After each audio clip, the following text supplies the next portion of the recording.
What I share in this video, it's gonna get dark, but by the end, you'll see why jail was the best rehab for me. The only drug where I seriously had like an addiction and a dependency to was Xanax. I quit it multiple times. I got hooked back on it multiple times. That drug ruined my life for real. It heavily altered my trajectory, but everything happens for a reason. I'm not gonna lie. What cooked me was, this was in junior year. I went over to my friend Danny's house after school to play the game, and he showed me how to order drugs online, and that completely cooked me, because ever since then I had access to that stuff from a young age, so I could get whatever I wanted to. I had my awakening when I was doing my corporate internship in Georgetown. My mentor was a bully. He had anger issues. I got really bad anxiety just being micromanaged by him. I didn't really have the courage to like say anything. He reminded me of my dad with his anger issues. Near the end of the internship, like the last couple months, the latter half of the internship, so I was using Xanax like once, maybe twice a week, reduce my stress, anxiety. I wasn't dependent on it, but I wasn't taking a lot either, just because I didn't want to be tripping out in the workplace. In high school and like college, when I tried Xanax, I didn't like it because I didn't have a need for it. People take Xanax and Benzos for like anxiety, panic attacks. I didn't have any of that. So I'm like, yo, this is really shitty. It's like a time travel pill. You take it, you don't remember anything, and you just wake up the next day. I was getting stressed because I had to perform at these jobs. The Xanax was really appealing at the time, but it's not worth it at all because you become reliant on it. If I knew I had to leave the house, I had to take a Xanax. I couldn't leave the house without it. That's how shitty this drug is. After my internship was done, I got the door-to-door sales job. That's when I started taking the Xanax every day, 2 pills, 4 milligrams, split up throughout the day, just because I was in a completely new environment. I've never worked a sales job, and I'm over here knocking on doors and trying to sell them cell phones, it is nerve-wracking because it is a whole pitch. It was stressful because I knew I had to perform. It was all commission. If I needed to make a sale, no sales, no money. And I'm over here knocking on doors and trying to get credit cards and like social securities. You got to be calm, cool, and collected. I was taking the Xans every day for 4 months. And after I quit, after I stopped working there, I decided, I'm like, okay, I need to taper off this. I was taking it for 4 months daily, but it took me 2.5 months to taper off it. And even then, it was so fucking painful. Every week or two, I dropped the dose by like a quarter or half a milligram until I eventually got to like half a milligram, which I was taking daily. And then I ran out. It's time to jump off the porch and just go cold turkey, which was still very stressful. I was still getting the shakes and all that stuff. It's just, the worst drug, bro. The experience from this door-to-door job allowed me to land a job at a phone store. So that was better because I was making hourly commission.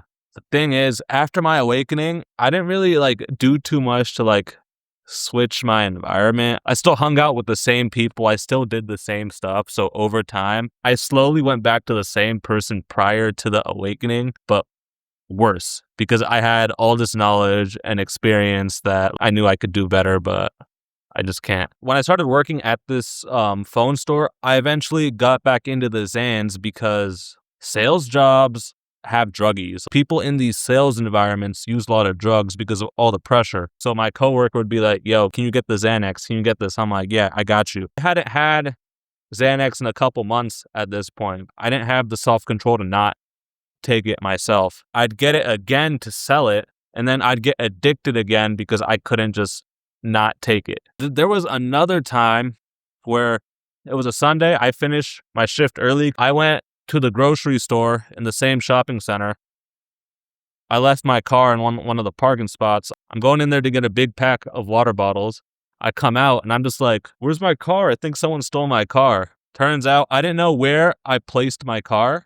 I told my coworker because he was still like there in the area. I'm just like, yo, can you give me a ride? I can't. I lost my car. I think my car got stolen. I just pull up to him with like this like pack of water, and he's like, yo, what's wrong with you, bro? We need to get you home. So he gets me home, and my parents were so mad at me. Like, it wasn't their car, it was my car, but they're like, How do you lose the car? Turns out next day, I go with my parents to the shopping center and we do find the car in one of the parking spots in the back. The car is still on. The keys are still in there. The door's open. It's like, oh my gosh. I don't know how no one stole that. I put myself in so many crazy situations, but I still keep going back to this drug because I don't have a strong enough reason to quit. My first time getting hospitalized, I came home completely fucked up. I came to my parents' house. I'm just talking my shit, just being real disrespectful to my parents. You know, when you're like blacked out or drunk, you might get like super aggressive and want to fight people. So my dad beat my ass and I'm just not ready for it. I'm trying to remember, but I can't remember because I'm blacked out. I stumbled and then he just like beat my ass. This part I remember. I just remember being on the ground, taking fucking punches to the face, like everywhere. I'm still like blacked out, incoherent. I can't function. So I'm scared for my life. I called the police and I said, hey, I don't feel safe here or something like that. Can y'all help me? So the cops arrested me when I called them. I'm just like, okay, I called y'all because I felt scared and y'all gonna arrest me and charge me. So that was the first hospitalization from Xanax. My dad beat my ass. The second one was like exactly 6 years ago because this was like January 1st, 2nd. The first few days of New Year's in 2020. So January 2020, I go to a festival with some of my homies over at the National Harbor at the Gaylord Hotel. So it's like a con type jaunt. We're over there kicking it.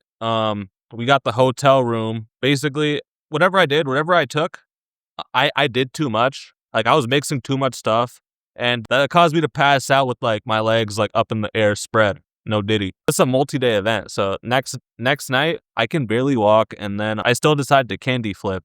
That's when you take LSD and Molly together. So do that at the hotel and I'm with my group of homies and I lose them in one of the big arcade rooms.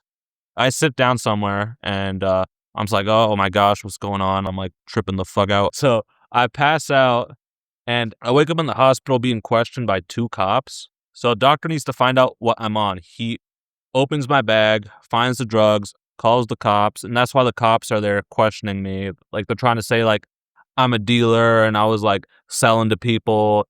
I didn't know like what the hell to tell them. They wouldn't let me use my phone or like call anyone. They're like, no, you're not allowed to do that, man. Answer our questions. It was really mind-boggling. I don't know what happened. Like I blacked out.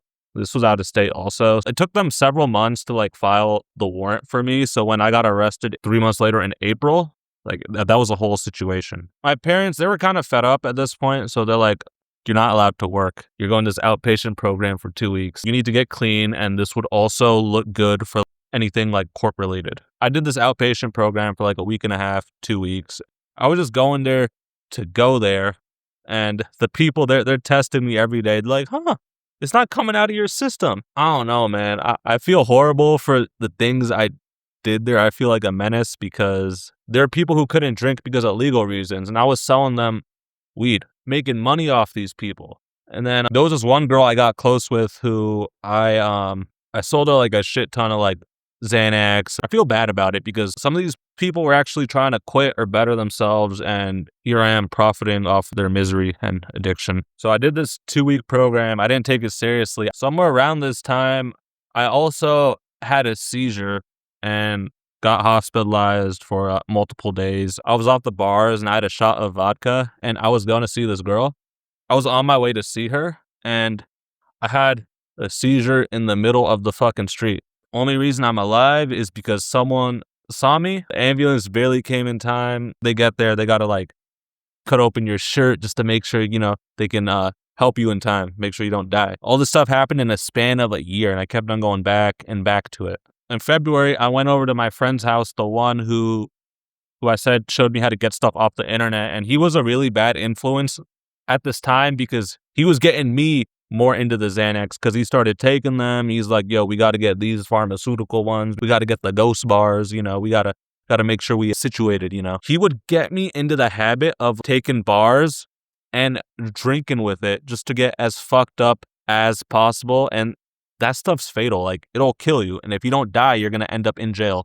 I had a fight with this friend over something dumb, you know, just like some like barhead shit, some stupid shit. I somehow totaled my car So I was driving around a totaled car. I don't know where the hell I was. And I guess someone called the cops on me. So the cops came, they arrested me. They made me do like a bunch of tests to make sure I was fucked up. I had alcohol in my system, but they couldn't like detect it because I guess too many hours had passed. So I only had the Xanax in my system, and they're like, okay, we don't know what you're on, but you're fucked up and you got to spend the night here. I spend the night and they hit me with a DUI charge for just, driving a totaled car. In April is when I had the 7-Eleven incident. After I totaled my car, I was actually clean for 2 months. And one day I found a bunch of Benzo pills in my closet and don't have a tolerance. I went on a multi-day bender and basically I did some stupid shit in the 7-Eleven. One of the employees tried to fight me. He broke my glasses and I'm just like incoherent. I don't know what the fuck's going on. So I left and then I came back. My glasses are broken and I walk into the 7-Eleven and I didn't know that there's like several cops in there. So there's several cops in the 7-Eleven and I'm just like, oh, fuck. The employee's like, oh, it's him. So then I had to do the dash. I had to run from the cops. I was able to hide from them for a couple minutes, but got caught by being a dumbass. Pretty much the situation would have been fine if I just didn't go back to that 7-Eleven out of anger because that dude broke my glasses. They arrest me and then they're like, oh, you got this warrant for that festival thing in January out of state. So this became a whole situation. If you get your situation resolved in one area, you got to go to the next area. That wasn't good. And since this was during COVID, when I went to jail, I had to spend a month in jail. And for the first 2 weeks, I was quarantined by myself. And this made the days go by a lot slower because I had no one to talk to. I had nothing. It was hell. And after those 2 weeks, they put you in like a small pod with other people, which is a little better. But I was able to get a lawyer to like do something, delay the out of state situation.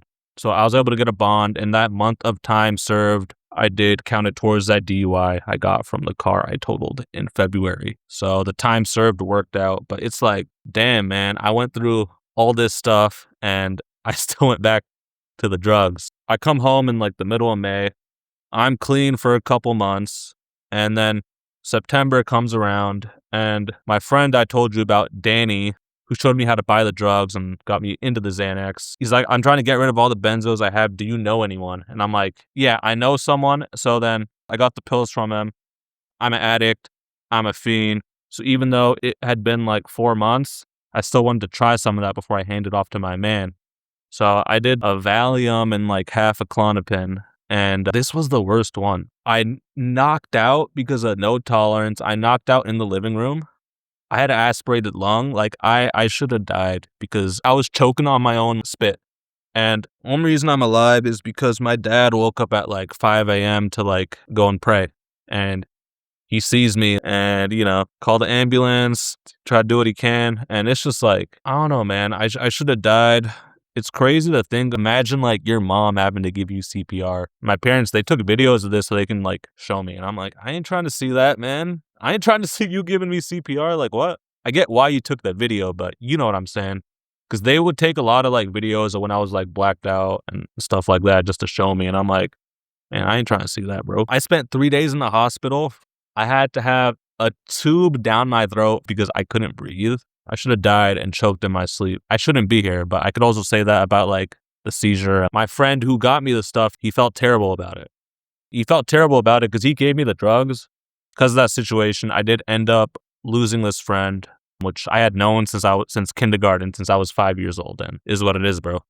People are not meant to stay in your life forever, and he was a bad influence. He's the one that put me onto a lot of the drugs and showed me how to get them. So the following year, in 2021, I go back to working at a different phone store. And remember what I told y'all about the environments and these sales jobs just being filled with druggies. I was completely clean at this time, and I wasn't like buying, selling, or using anything. But after being there for a couple months, my coworker like convinces me to get some stuff for him, and then the whole cycle starts again where I just start buying stuff.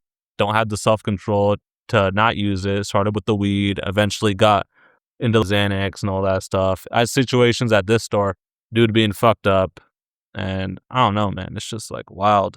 But pretty much, I got hooked on Xanax again. I'm just like tripping the fuck out. I had to have an intervention for me to be like, yo, you really need to do like this inpatient. You're like tripping, dog. The night before I go there, I take a little bit of everything. Like tripping so fucking hard. I can't even walk straight the next day. I'd have people on each side of me like helping me walk because I'm on so many substances because this is like the last time I knew I could party up. First few days there, like my mind is gone because of all the drugs. And all I could think about was like, how can I escape? How can I get out of here? But there was nothing I could do. They took my phone. I got dropped off there. My house was 60 miles away. I was just kind of stuck there. I'm just like, okay, I don't want to be like one of these people having to spin the block on rehab, spin the block on an inpatient treatment center. Nah, not me, bro. I was talking to people who've done rehab like 5-10 times. I'm just like, inpatient. You've done inpatient this many times. Huh. Well, I hope it's the last time. I had so many blackouts from these benzos because either like I'd take it with a low tolerance or even worse, I'd get into this habit of like redosing. So there were so many times where I had like multi-day binges where I was just blacked out, but I was active. I wasn't like sleeping, passed out. I was like cursing at everyone, calling up everyone on my phone, just yapping, just doing all crazy stuff, you know. Like literally 90% of my charges or all of them, I've been on Xanax in one way or another because Xanax is just the worst drug. If I never got into the Xanax, I'd probably have a clean record or pretty close to it. Definitely wouldn't be convicted of anything. The span of like 1 to 2 years, I went through so much shit because of the fucking Xanax, but I kept on going back to it. Like, why? Why couldn't I just like quit for good? And that's because I didn't have an actual reason. Like I said with this outpatient, I was just going there to go there. I didn't really want it for myself. After I did this inpatient treatment, I was clean for several months. I had a business idea because, like I said, I was getting a lot of my stuff like through the internet. So I'm like, okay, this stuff's really easy. Why don't I do my own business? I needed money. And I'm like, I see all these other people moving pack this way. Why can't I do it? So I do it for a couple months. It's going all right until I get into a situation at the start of 2024 where I'm dealing with a guy. I know he's like, I felt he was kind of sketchy, but I'm like, I need the money. I don't know anyone in this area. I take the Xanax and then I go out. I get locked up for a year. I knew I shouldn't have done it, but my process was I'm going to still do it. I'm going to just take the Xanax so I don't worry about it. And at this point, I've been moving pack for like almost a decade. And I did the stupidest thing to get caught. 2024, I had to spend a year in jail. I got caught up because I was selling drugs, but I was on Xanax when I got caught up. Yeah, so honestly, I've quit Xanax like 3 or 4 times, but I kept on getting back and back into it. I spent a year in jail, and now I actually have like a reason, like there's consequences for me going back to that lifestyle. And also, I was able to be in there for like a year, so I got to just be sober for a while. But I also noticed that when it comes to like the drug stuff, I was thinking too small-minded. I'm meant for a lot more than moving drugs. I can do a lot more than that. I have more skills, abilities. I was hospitalized 4 times in a year, and I caught 5 or 6 cases while on Xanax or under the influence, and I just couldn't stop. When I came home, I had to move different. I had to not hang around those types of people. I just gotta like, there's consequences, man. Like, I'm a felon. Y'all would never understand what I had to go through having to spend a year at a private jail. The hospital bills were crazy. Imagine spinning the block on the hospital several times in a year. The bills are just piling up. The outpatient didn't really do anything. I did it for almost 2 weeks, but I didn't want to quit. Plus, like, when you can just leave and come back, like, they don't know what you're doing. Like, outpatient's not good. If you really want to quit, inpatient is definitely better, but at the end of the day, you have to want it for yourself. I'm still doing the business stuff, but it's all legal. I don't sell drugs anymore. I sell herbs, but I bag them up by like the ounce, the QP, all that stuff. So I still feel like I'm moving drugs, but it's all legal. When I got arrested in 2024, I didn't know about this, but I had 2 felony charges. There was no way for me to like get out because I would have had to get a bond at the facility they were holding me at. Then they would have to send me over to the county where I had the 2 felonies at. I would have had to get another bond there, and it's just a lot of work, man. Yeah, but Xanax is easily like, for me, it's the worst drug. Like the opiates, the fentanyl, that stuff's bad, but I think it might just depend on the person. Only reason I got into the Xanax was because of the pressure from these like corporate and like sales jobs. Cause before that, I would take it and I was like, yo, this is dumb. Like I just forget everything. I get sleepy and it's a time travel pill. I was taking it for like anxiety, panic attacks, stuff like that. But you take it occasionally and then you become reliant on it over time. Like I said, I felt like when I was addicted to it, I felt like I couldn't leave the house without it. That's how bad it was. And if you ever have to quit Xanax, please get help. Do not do it cold turkey. That's one of the most dangerous things you can do. You can die. You can have a seizure.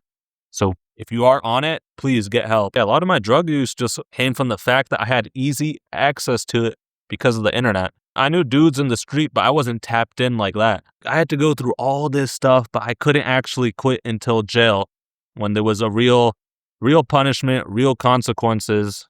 I refused to go back because, yeah, I can see clearly now. I can see the bigger picture. Even when I spent this year in jail, I didn't notice a lot of like I noticed my head was hurting, but the withdrawals were not as bad as I thought. I think it's because there was just so much other stuff for me to like deal with and worry about. I was feeling shitty the first like 2 weeks because the jail refused to give me the stuff that they prescribed me at this outpatient, inpatient. They refused to give it to me. So I'm like, okay, I guess this is good in the long run because I don't want to take this stuff. Anyways, I don't need it. Y'all only gave it to me because I said I had issues sleeping or I had trouble not smoking. So y'all give me a pill for that. That worked out. That was good. These days, it's been a little over a year since I've been released. And yeah, I can't go back, man. Never. I tried pretty much every big drug besides like one or two, but the only one I had issue with was the Xanax. I had issues with weed, but weed is weed. It's not going to kill you. It'll just make you unproductive, lazy, and not focused. I did a lot of psychedelics, but that was for the better. Reform Raj wouldn't be Reform Raj without the drugs. That's part of my identity. Why does a person keep going back to the same vice, same addiction, the same thing, even though they know it's destroying their life? That's what happened to me for years. I know if I were to go back to that lifestyle, I would just get locked up again, or even worse, dead. Because I've been through so much shit the past couple of years, but when I was in jail, I was there for a year in a box. I was able to think and reflect on my actions and really decide what I wanted to do with my life. I thought I had more friends than I actually did, but turns out when you're a dealer, people are just cordial with you to get what they want. They don't actually fuck with you. They're just using you. This video did get pretty dark, and this is exactly why jail was the best rehab for me. None of this other stuff worked. These hospitalizations, catching all these cases, inpatient treatment, outpatient treatment, quitting myself. Sure, it worked. It was successful, but it wasn't able to stop me from going back for good until having to spend a year in jail. I'm a felon.